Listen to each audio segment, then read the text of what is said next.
pretty dirty. Might have to wipe this out. Keep shop towels on hand at all times, baby. Got to. All right. Pretty good. Pretty good. This is a relatively fresh sealant job as well. I didn't replace the tires, but pretty recently I just refreshed the sealant, so there's not a whole lot in the way of crazy buildup on the inside or anything, so that's a good sign for sure. All right, let's get this rear tire off.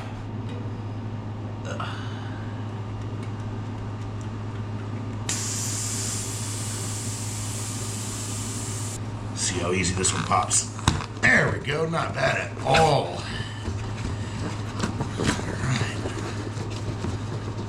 Other side. There we go. No problems. I did this. I refreshed the sealant on these tires right before the windrock trip. Where'd that other lever go? Found it. Ugh.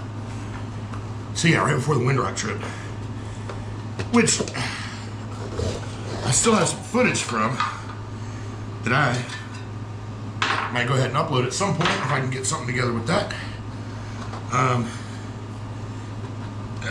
There is already, though, a series up on Reggie's channel. He came out and joined us for that. That was actually my first time meeting him. It was a really good time. Lots of fun riding.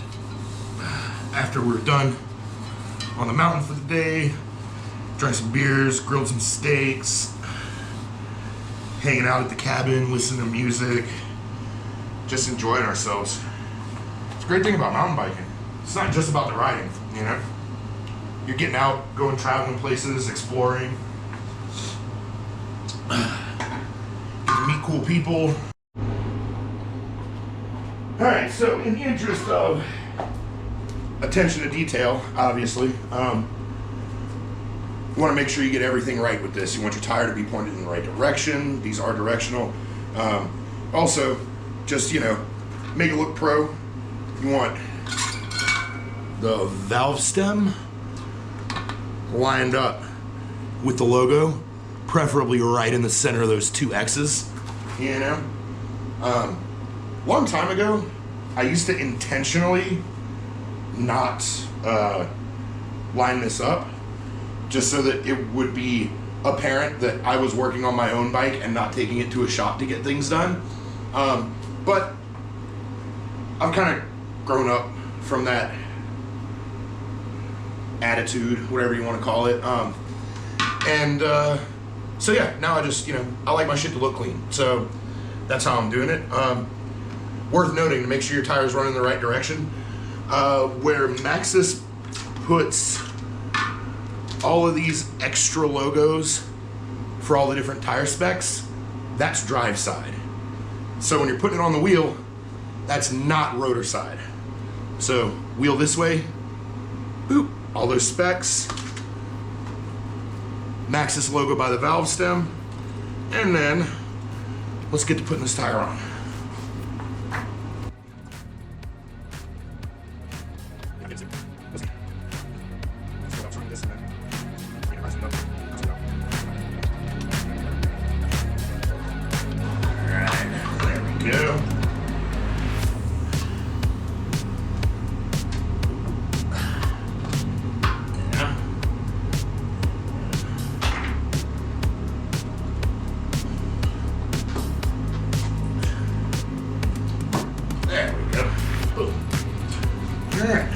We're halfway on, but thing to keep in mind, once the tire is fully mounted, it's real grippy onto the rim, so it's really hard to reorient. So I'm gonna get that Maxxis logo lined up with the valve stem first, before both sides of the bead are mounted onto the tire.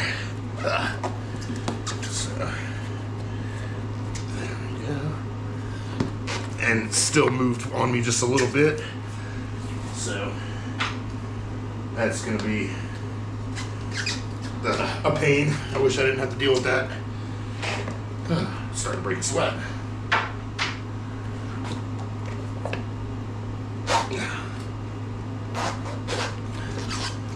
Partly because I'm working hard to get this tire on the rim, and partly because Louisiana summers, man. All the AC units in the world can't keep up with. All right. Try and get this. Oh man. Yeah. This is hard. It's real stuck. There we go. Waiting for it.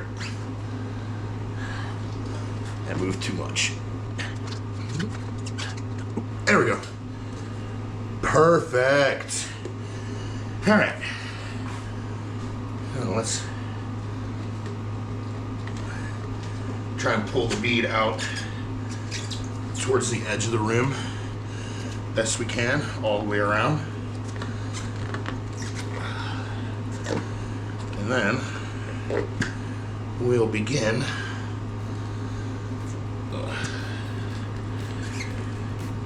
charging up the tank.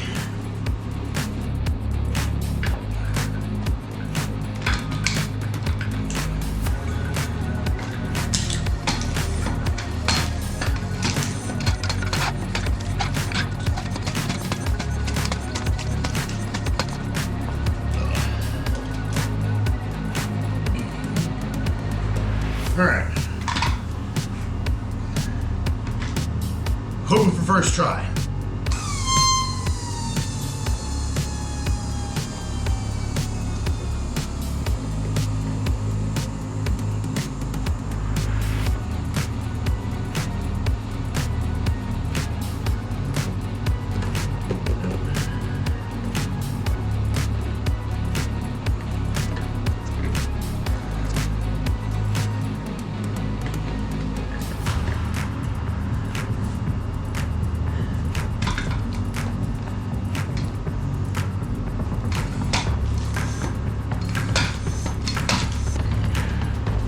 Fingers crossed, see if it hits.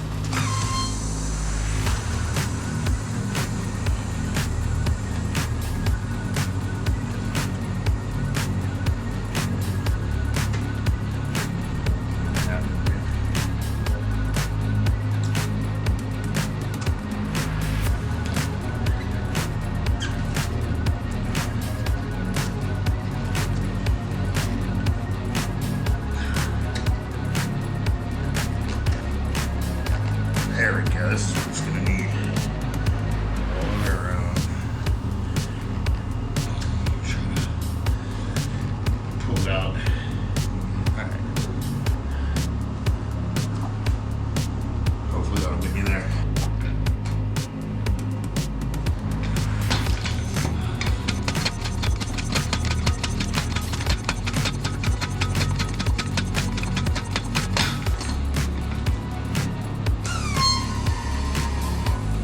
Found it. Woo, love that sound.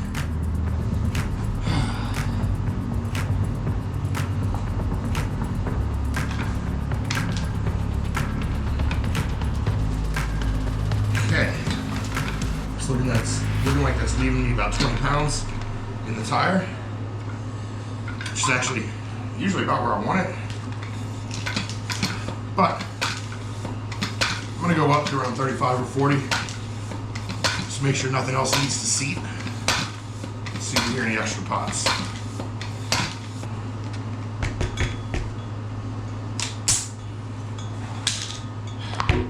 That's the front finished for now. Let's set that aside. Make sure the bead stays seated. Make sure it doesn't start leaking or anything. Then we are gonna pop the valve core. Let's keep some sealant inside of it. Pump it back up and call it a day. On to the rear. You know I'm keeping it very southern. Taking a little break in between. Got myself a nice cold lemonade in my glass from Cypress Coast Brewing in Baton Rouge, Louisiana. Great brewery. If you're ever in town, make sure to check it out. People that own it are real cool. They make some great brews.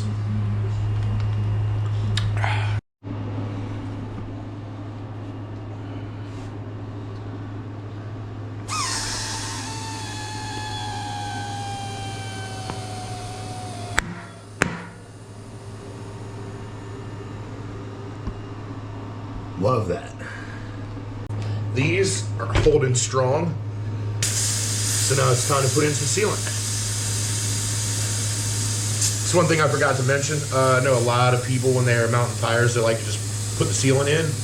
I personally like to seat the tires dry to make sure they get a nice seat, and then I'll let them sit for a while, make sure that they're holding air consistently. And then I'll go remove the valve core and squirt the sealant in through the valve stem. So that way, if I have any trouble seating the tire, or if I need to do anything, pull it off, or blah, blah, blah, I don't run the risk of getting sealant anywhere, which is just a real pain in the ass. If you're just dripping sealant all over the place, you got it all over your hands, it's getting on your clothes, it's on your floor, you have to mop it up afterwards. It's like, nobody wants that. So, you know, get ahead of it before it becomes a problem. Valve core tool. Also need to find my sealant dispenser bottle that I have laying around somewhere, but I'm not 100% sure where. But yeah, got a little valve core out. All right, got y'all up on the workbench now. Got my little dispenser spout bottle that I'm gonna fill from the bulk bottle. Give it a good shake. This orange seal system is beautiful.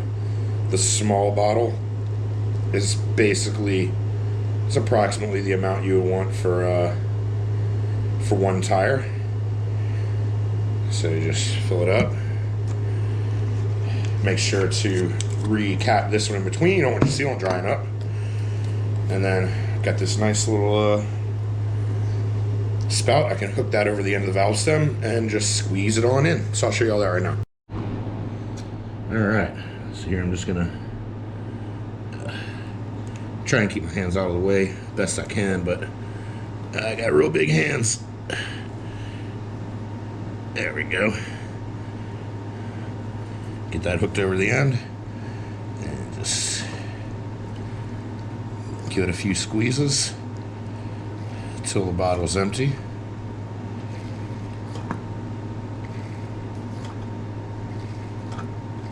There we go. Pop you off, and valve core in.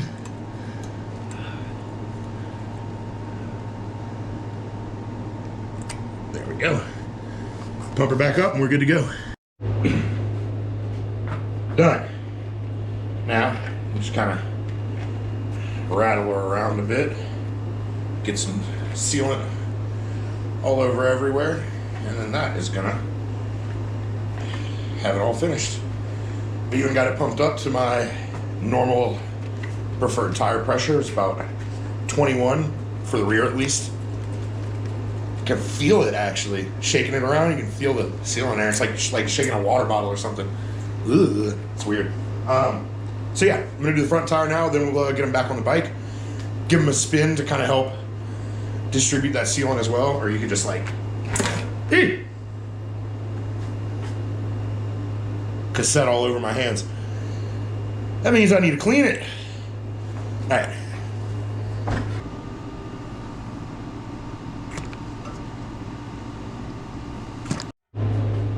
All right, front's done. Get that one. Same thing. Do a kickflip. Try not to lose it. Anyways, all right, let's get it back on the bike.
All right. Trying to get this thing washed.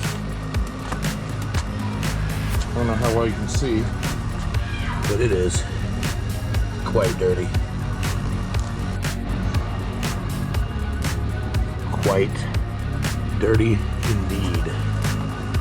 Quite dirty indeed.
Louisiana summers are no joke, man.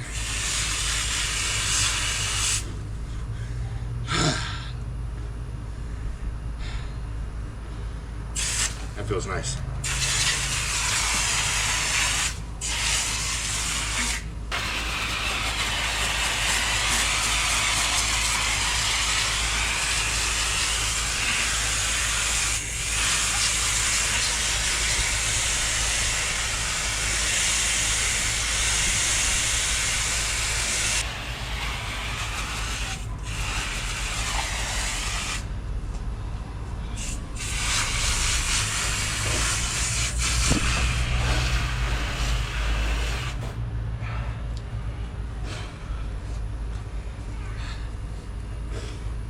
That's the stuff. Let this bike dry off.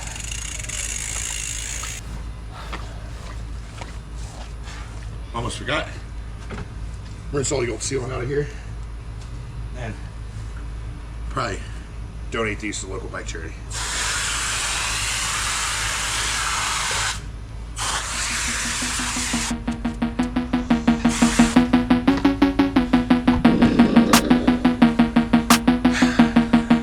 Feels nice.